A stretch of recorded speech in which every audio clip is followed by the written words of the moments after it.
चलिए, तो इसको देख लिए थे अपने लोग, कुछ क्वेश्चन देखे थे। अब हेडिंग डालेंगे, नया हेडिंग, गॉस लॉ पढ़े हैं अपने लोग, तो हेडिंग डालेंगे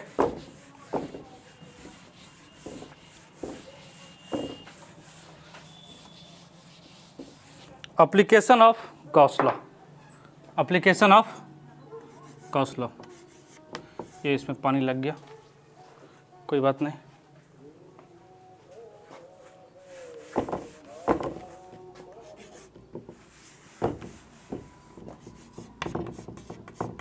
application of Gauss law, application of Gauss law. Heading डाल लीजिए सभी लोग, application of Gauss law.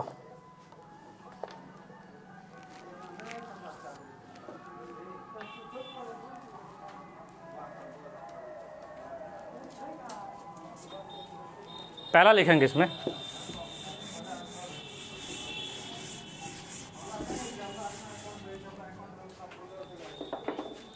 Application of Gauss law में पहला लिखेंगे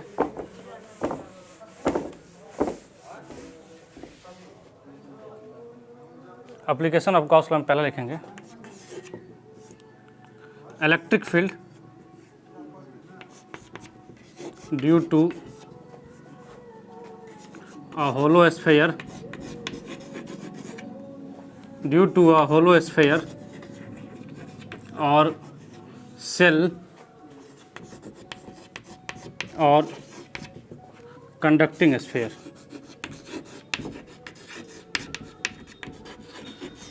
तीनों की द्वारा सेम होता है, इसीलिए तीनों एक ही में करेंगे। और कंडक्टिंग स्फीयर लिख लीजिए हेडिंग,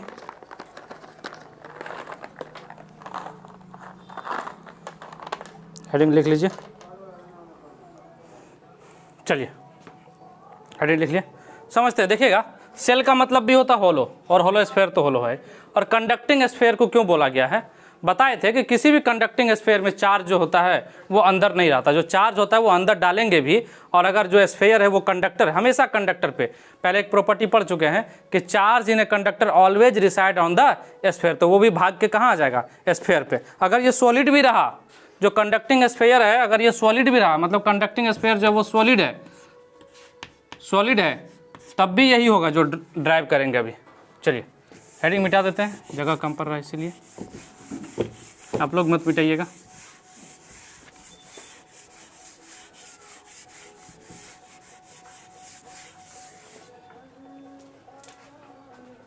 चलो देखते हैं, मान लेते हैं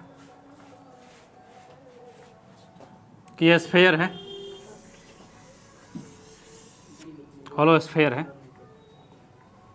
जिसका रेडियस आर है, जिसका रेडियस आर है, जिसका रेडियस आर है, और इस पे चार्ज क्यू जो है वो डिस्ट्रीब्यूटेड है।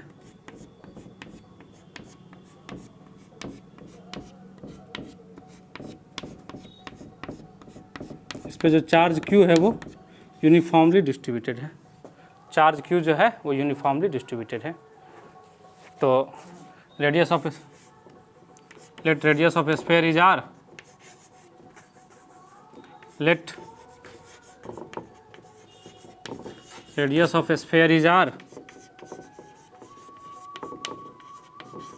एंड चार्ज क्यू इज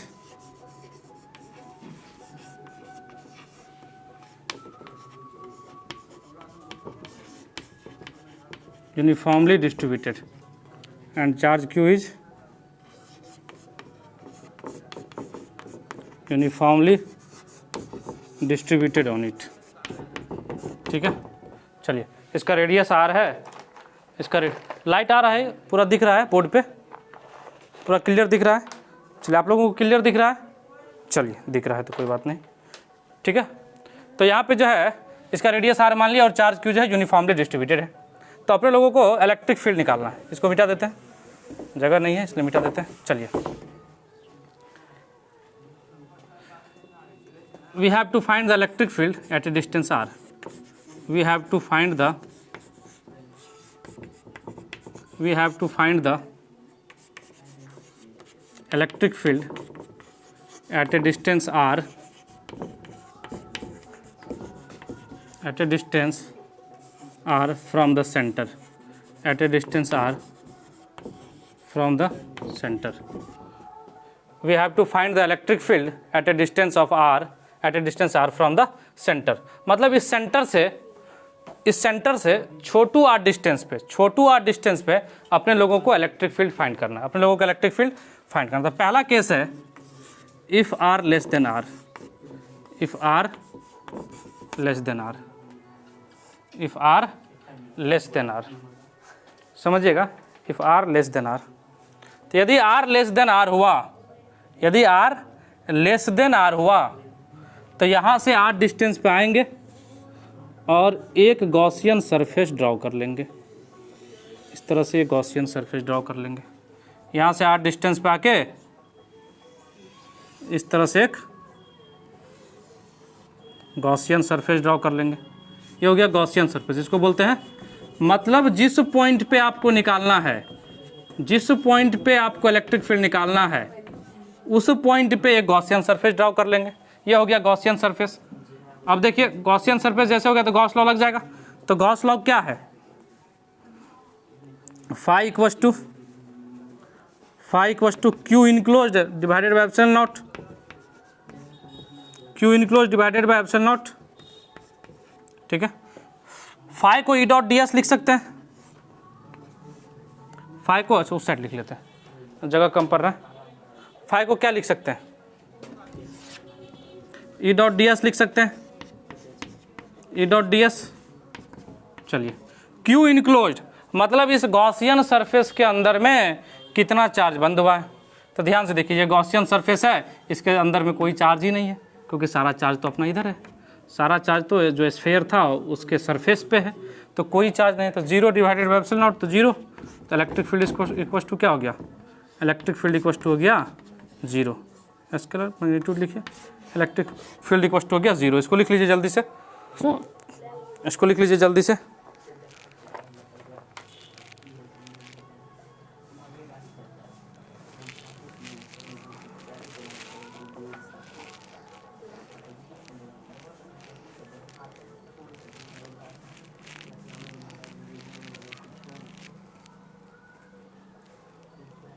लिख लीजिए। तो अंदर में क्या हो गया, इलेक्ट्रिक फील्ड 0। अंदर में क्या हो गया, इलेक्ट्रिक फील्ड 0। पहले इलेक्ट्रिक फील्ड निकाल लेते हैं, फिर पोटेंशियल निकाल लेंगे, ठीक है। अंदर में इलेक्ट्रिक फील्ड कितना हो गया, 0 हो गया। इसको मिटा दें।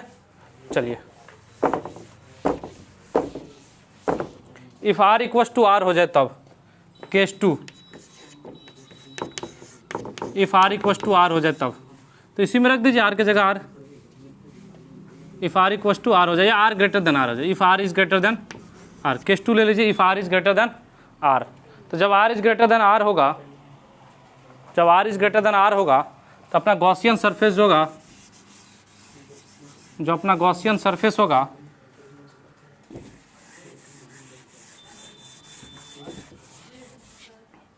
जब r ग्रेटर देन r होगा, ये रेडियस r था, r ग्रेटर देन r होगा, तो यहाँ आ जाइए बाहर, तो अपना गॉसियन सरफेस इस तरह से ड्रॉ होगा। ये है गॉसियन सरफेस, इसको बोलते हैं गॉसियन सरफेस है। ये स्क्वायर, ये इसको सर्कल मत समझिएगा, पूरा का पूरा स्फेयर है, पूरा का पूरा स्फेयर है ये गॉसियन सरफेस। तो फाई बराबर क्या हो जाएगा, Q enclose by epsilon naught. Phi equal to क्या हो जाएगा, Q enclose divided by epsilon naught, Q enclose by epsilon naught. चलिए, इसको क्या लिख सकते हैं, ई डॉट डी एस। इसको क्या लिख सकते हैं, E dot d s, E dot d s equal to Q enclose. अब देखिए इस गॉसियन सरफेस के अंदर कितना चार्ज बंद है, तो पूरा का पूरा क्यू चार्ज बंद है, तो Q divided by epsilon naught, Q divided by epsilon naught, Q divided by epsilon naught. चलिए, ई डॉट डी एस, ई और डी एस के बीच का एंगल देख लेते, देखिएगा यहाँ पे इलेक्ट्रिक फील्ड बाहर की तरफ, यहाँ पे इलेक्ट्रिक फील्ड बाहर की तरफ, और छोटा सा अगर एरिया वेक्टर डी एस लेंगे तो वो भी बाहर की तरफ, इलेक्ट्रिक फील्ड बाहर की तरफ और एरिया वेक्टर भी बाहर की तरफ। क्यों बाहर की तरफ, क्योंकि बताए थे किसी भी क्लोज सरफेस का जो एरिया वेक्टर होता है वो आपके आंखों की तरफ आएगा। तो ई बाहर की तरफ, डी एस भी बाहर की तरफ, दोनों के बीच का एंगल 0। तो ई डॉट डी एस में कॉस 0 तो 1 हो जाएगा। तो इसको लिख लेंगे ई इंटू डी एस, अच्छा ई जो है इस पॉइंट पे हर जगह सेम होगा क्योंकि सभी जगह का डिस्टेंस आर है, सभी जगह का डिस्टेंस आर है तो हर पॉइंट पे इलेक्ट्रिक फील्ड सेम होगा। तो ई को बाहर कर लीजिए, E integration of d s, E को बाहर कर लीजिए, integration of d s equal to Q by epsilon naught d s. ये स्फेयर है, ये स्फेयर है। तो जब ये स्फेयर है तो पूरा का पूरा एरिया क्या हो जाएगा 4 पाई आर स्क्वायर।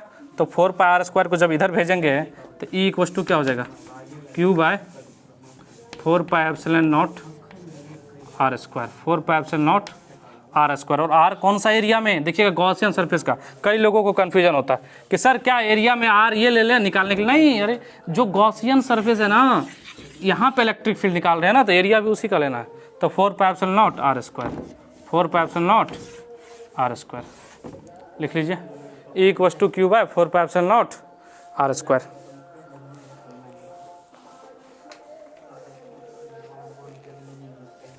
लिख लीजिए इसको, E equal to Q by 4 pi epsilon naught r square if r is greater than r. मिटा दे, जल्दी से लिखिए, मिटा दे। चलिए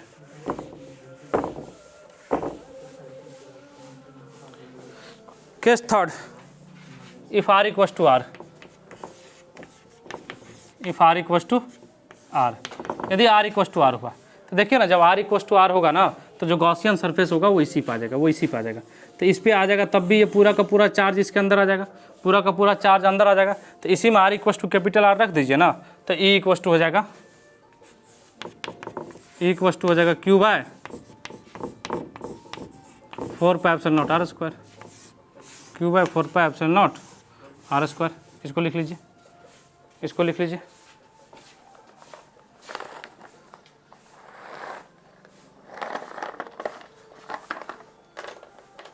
इसको लिख लीजिए।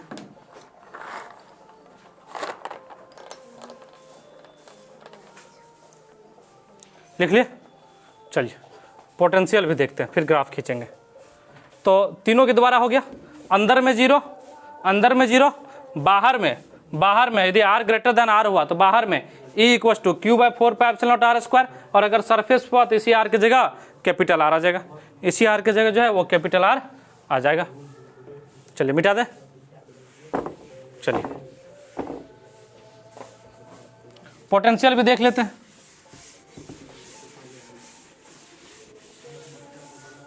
इसी में पोटेंशियल भी देख लेते हैं, पोटेंशियल सेम चल रहा है, पोटेंशियल देख लेते हैं। Case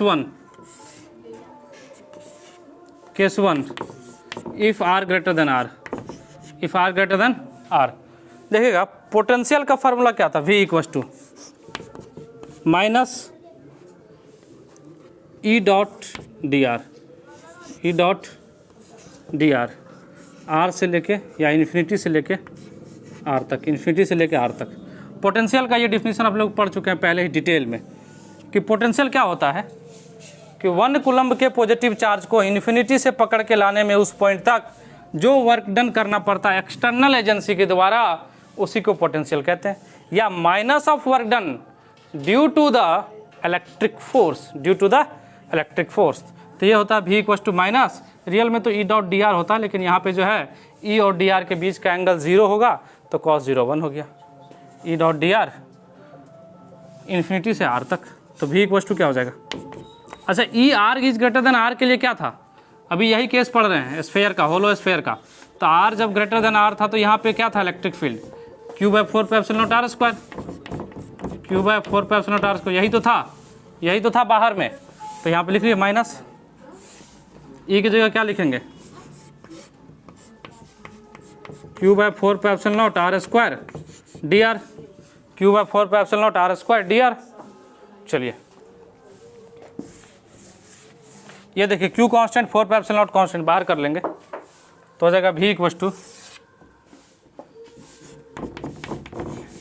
minus Q by 4 pi epsilon naught integration of R के power minus 2 d r, R से लेके इन्फिनिटी तक। तो हो जाएगा माइनस Q बाय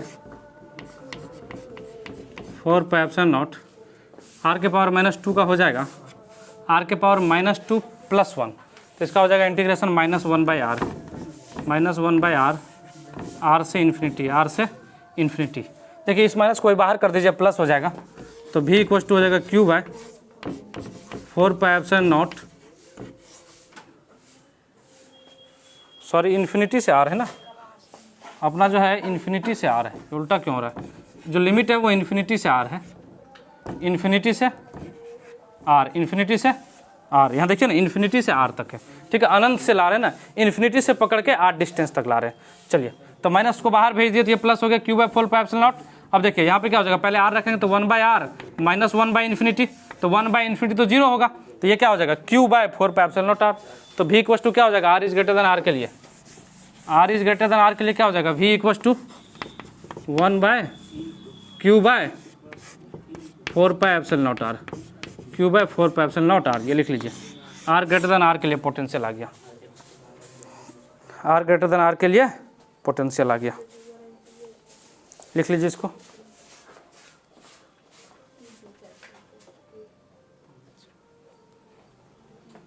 लिख लिए,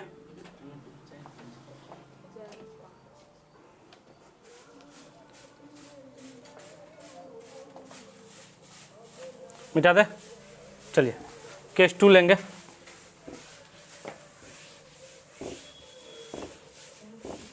केस 2 लेंगे, if r equal to r,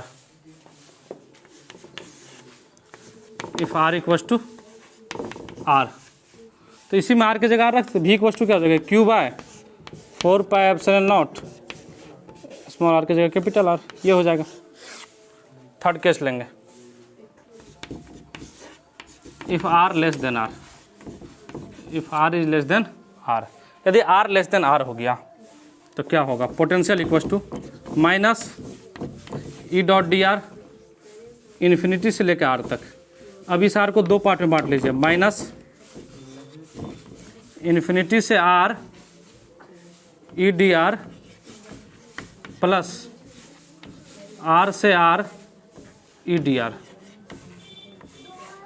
समझिएगा इसको,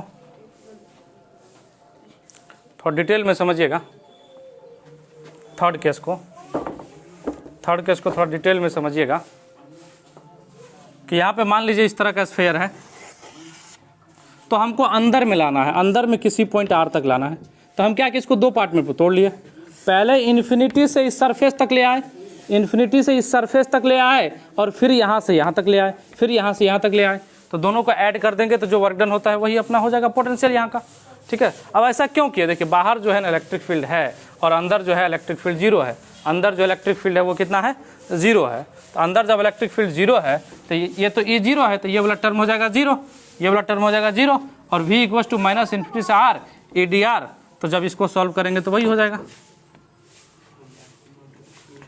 Q बाय, कर ही लीजिए पूरा का पूरा सॉल्व, बोलिएगा क्या सर, ठीक है। तो e इक्वल टू क्या रखेंगे, इन्फिनिटी से r, और e की जगह क्या रखेंगे Q/4πε0r², 4πε0r² dr, और जब इसको सॉल्व करेंगे तो v इक्वल टू क्या हो जाएगा Q/4πε0r, 4πε0r, मतलब जितना सरफेस पे हुआ उतना ही अंदर भी पोटेंशियल हुआ, जितना सरफेस पे हुआ उतना ही अंदर में भी पोटेंशियल हुआ। इसको लिखिए, इसको लिखिए जल्दी से,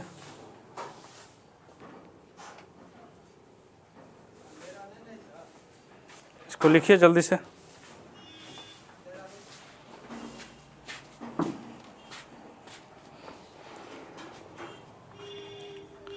लिख लिए, चलिए मिटाते हैं।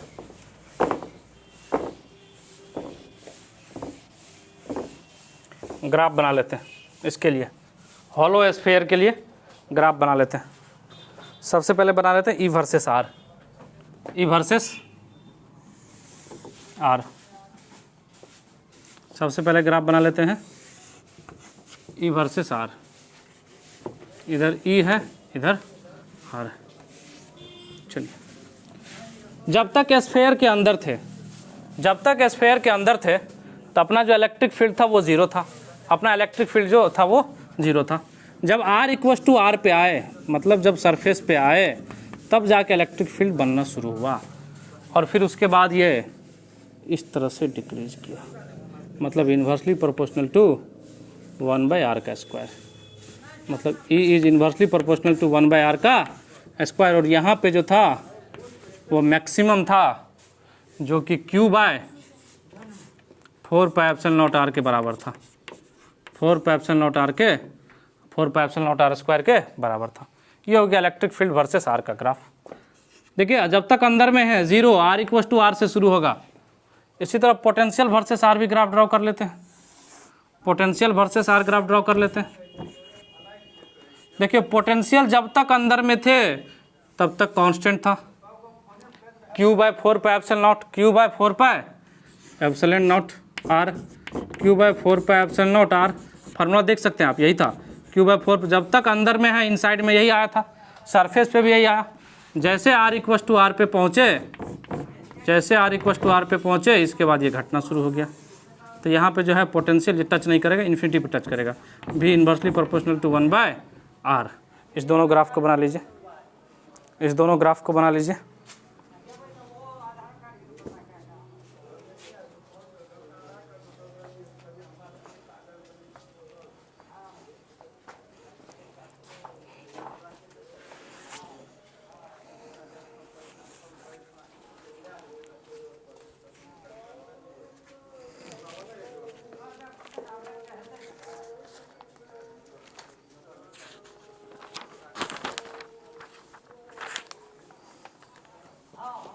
चलिए बना लिए।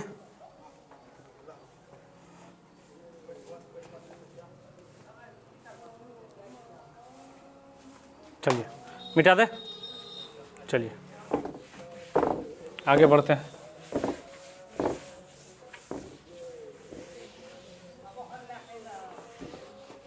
आगे बढ़ते हैं, एप्लीकेशन नंबर 2 लिखेंगे, electric field due to the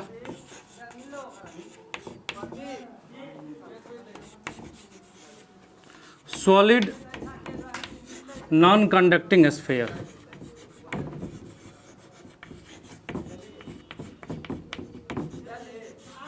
solid non-conducting sphere, due to the solid non-conducting sphere। चलिए हेडिंग डाल लीजिए।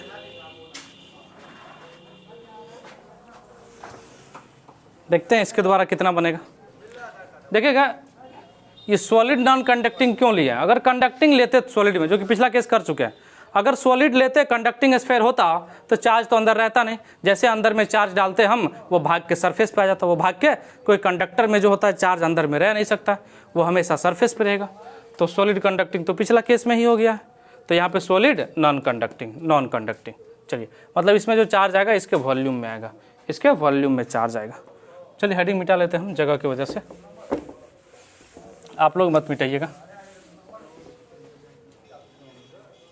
चलिए देखते हैं, दिख रहा है ना पूरा बोर्ड। चलिए ये मान लीजिए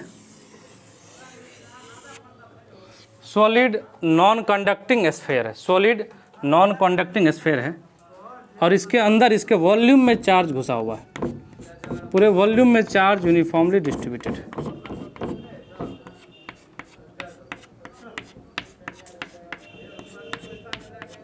इसका रेडियस जो है वो आर है, इसका रेडियस जो है वो कैपिटल आर है, पूरे वॉल्यूम में घुसा हुआ है। चलिए तो अगर इसका charge Q, total charge Q है, टोटल चार्ज कैपिटल क्यू है, तो Q charge is distributed,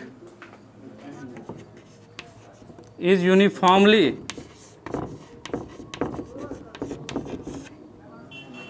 Q charge is uniformly distributed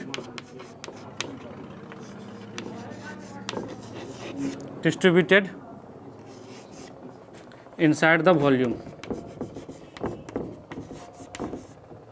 Q charge is uniformly distributed inside the volume, inside the volume। ये जो Q चार्ज है वो uniformly distributed है इसके volume के अंदर।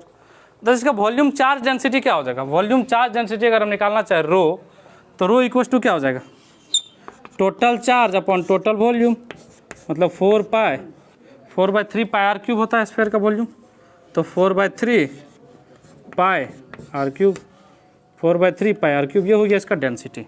ये यूनिफॉर्मली डिस्ट्रीब्यूटेड है, तो डेंसिटी हर जगह सेम होगा, जो वॉल्यूम चार्ज डेंसिटी होगा वो हर जगह सेम होगा, और वो कितना हो जाएगा, rho equal to Q by 4/3 pi r cube, total charge upon total volume. चलिए अब इसमें भी 3 केस बनेंगे, मिटा दें इसको मिटा देते हैं, जगह कम पड़ रहा है। बोर्ड जब नहीं दिखे तो बोलिएगा, दिख रहा है अभी बोर्ड, ये फिगर दिख रहा है क्लियर।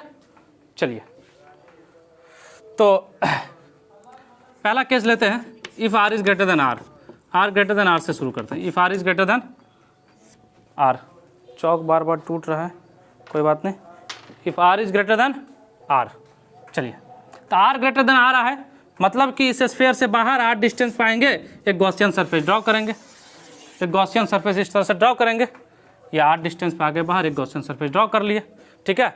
तो देख लीजिए E dot d s, flux क्या होता है, E dot d s, flux क्या होता है, E dot d s, E dot d s, E dot d s equal to क्या होता है, Q enclose upon epsilon naught, Gauss theorem से। देखिए ये फ्लक्स है, ये क्या है, फ्लक्स है, ये फ्लक्स है, तो ई डॉट डी एस मतलब ये फ्लक्स है, गॉस थ्योरम से Q enclose by epsilon naught, ठीक है। ई और डी एस के बीच का, यहाँ पे देखिए डी एस इधर की तरफ, डी एस इधर की तरफ और इलेक्ट्रिक फील्ड भी इधर की तरफ, तो दोनों के बीच का एंगल 0, तो ई डॉट डी एस में क्या हो जाएगा। अच्छा एक बात और, सभी पॉइंट पे ई सेम होगा, इलेक्ट्रिक फील्ड सेम होगा, क्योंकि सभी पॉइंट का इस स्फीयर पे, इस गॉसियन सरफेस पे, इस गॉसियन सरफेस पे, इस गॉसियन सरफेस पे जितने भी पॉइंट है, सभी पॉइंट इसके सेंटर से 8 डिस्टेंस पे, तो जब इसके सेंटर से 8 डिस्टेंस पे है तो सभी पॉइंट पे इलेक्ट्रिक फील्ड सेम, तो इलेक्ट्रिक फील्ड कांस्टेंट, तो ई को बाहर कर लीजिए, ds कितना हो जाएगा, ds हो जाएगा 4 पाई आर स्क्वायर, ds का इंटीग्रेशन क्या हो जाएगा 4 pi r square equal to q, अंदर में कितने चार्ज बनता है, ये पूरा का पूरा क्यू, तो कैपिटल क्यू ले लीजिए ना, कैपिटल क्यू है तो क्यू बाय एप्सिलॉन नॉट, तो ई बराबर क्या हो जाएगा Q by 4 pi epsilon naught r square, मतलब ये वही आ गया जो होलो स्फीयर के केस में था, ये वही आ गया जो होलो स्फीयर के केस में था। तो इसको लिख लीजिए जल्दी से, फिर आगे बढ़ेंगे।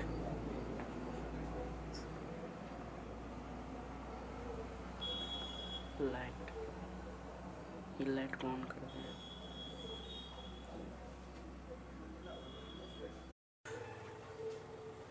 चलिए इसको लिख लिए। चलिए अब अगला केस लेंगे, मतलब जो बाहर में था, जो होलो स्फीयर में था आउटर के लिए, वही सॉलिड स्फीयर में भी हुआ, वही सॉलिड नॉन कंडक्टिंग स्फीयर में भी वही हुआ, वही सॉलिड नॉन कंडक्टिंग स्फीयर में भी वही हुआ, ठीक है। अब नंबर 2 लिखेंगे, if r equals to r, if r equals to r, यदि आर जो है वो आर के बराबर हो जाए, यदि आर जो है आर के बराबर हो जाएगा, तो उसी फार्मूला में क्या करेंगे, आर की जगह आर रख देंगे, उसी फार्मूला में आर की जगह आर रख देंगे, तो ई इक्वल्स टू क्या हो जाएगा Q by 4 pi epsilon naught r square, r square. देखिए ऐसा क्यों कर रहे हैं, उसी में क्यों रख दे रहे हैं, क्योंकि अगर सरफेस पे भी आ जाएंगे ना, तो यहाँ पे जब गॉसियन सरफेस ड्रॉ करेंगे तो ये सारा का सारा चार्ज इसके अंदर ही आएगा, सारा का सारा चार्ज इसके अंदर ही आएगा, और जब सारा का सारा चार्ज इसके अंदर आया तो फिर कोई दिक्कत ही नहीं है, तो सारा तो वही हो जाएगा जो पहले वाला केस था। पहले वाले केस में भी गॉसियन सरफेस के अंदर सारा चार्ज, और जब यहाँ पे गॉसियन सरफेस होगा तब भी सारा चार्ज अंदर, तो वही फार्मूला हो जाएगा, बस कैपिटल स्मॉल आर की जगह कैपिटल आर आ जाएगा, तो E equals to Q by 4 pi epsilon naught r square. चलिए अब जो है थर्ड केस ड्रॉ करेंगे, थर्ड केस, चलिए थर्ड केस देख लेते हैं। चलिए तो थर्ड केस करते हैं, if r is less than r, if r is less than r, if r is less than r. चलिए देखते हैं अगर आर लेस देन आर हुआ तो क्या होगा, आर लेस देन आर हुआ तो क्या होगा, ठीक है, आर लेस देन आर हुआ तो क्या होगा।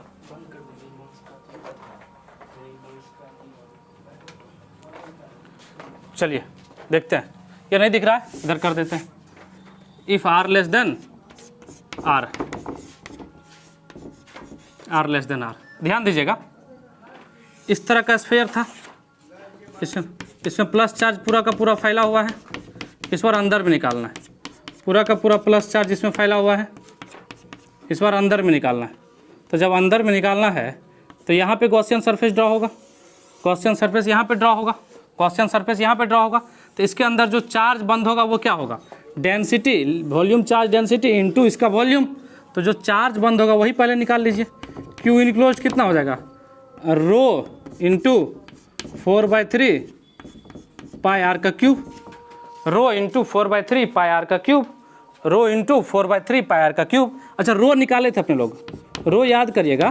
तो Q upon total charge upon total volume कितना में क्यू फैला हुआ है, तो 4/3 पाई आर क्यूब में फैला हुआ है इंटू 4/3 पाई स्मॉल आर का क्यूब। तो 4/3 पाई कैंसिल हो गया। तो क्यू इनक्लोज जो हो गया वो हो गया Q by r cube into r cube, ये हो गया चार्ज इनक्लोज, ये हो गया चार्ज इनक्लोज, ये हो गया चार्ज इनक्लोज। चलिए, तो जब ये चार्ज इनक्लोज हो गया तो अब निकाल लेते हैं ई डॉट डी एस। जब चार्ज इनक्लोज हो ही गया है तो ई डॉट निकालने में क्या दिक्कत है, इसको भी मिटा ही देते हैं। ई डॉट डी एस निकालने में क्या दिक्कत है, जब चार्ज इनक्लोज हो ही गया है तो देखिए E dot d s equals to Q enclose divided by epsilon naught.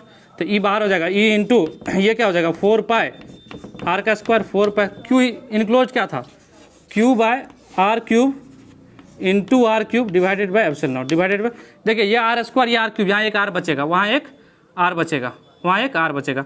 तो ई इक्वल्स टू क्या हो जाएगा, Q r by 4 pi epsilon naught r cube, 4 pi epsilon naught. ये हो गया ई इनसाइड के लिए, ये हो गया ई इनसाइड के लिए, ये जो हो गया आपका ई इनसाइड के लिए हो गया, ई इनसाइड के लिए।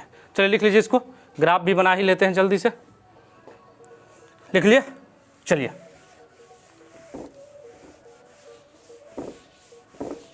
ग्राफ बना लेते हैं। चलिए इसका ग्राफ ड्रॉ कर लेते हैं, देखिएगा ध्यान से। ये एक्स एक्सिस ले लेते हैं, मतलब ये आर ले लेते हैं और इधर इलेक्ट्रिक फील्ड ले लेते हैं। तो जब तक अंदर में थे डायरेक्टली प्रोपोर्शनल टू आर था तो इस तरह से हो जाएगा। जब सरफेस पे आ गए आर इक्वल्स टू आर तो उसके बाद क्या हो गया, ये डिक्रीज करने लगा, ये डिक्रीज करने लगा। तो यहाँ पे इलेक्ट्रिक फील्ड जो है वो डायरेक्टली प्रोपोर्शनल टू आर, और यहाँ पे जो electric field inversely proportional to 1/r का स्क्वायर। चलिए इसको ड्रॉ कर लीजिए, और आज के लिए इतना ही, फिर मिलते हैं नेक्स्ट क्लास में। तब तक के लिए बाय, बहुत बहुत धन्यवाद।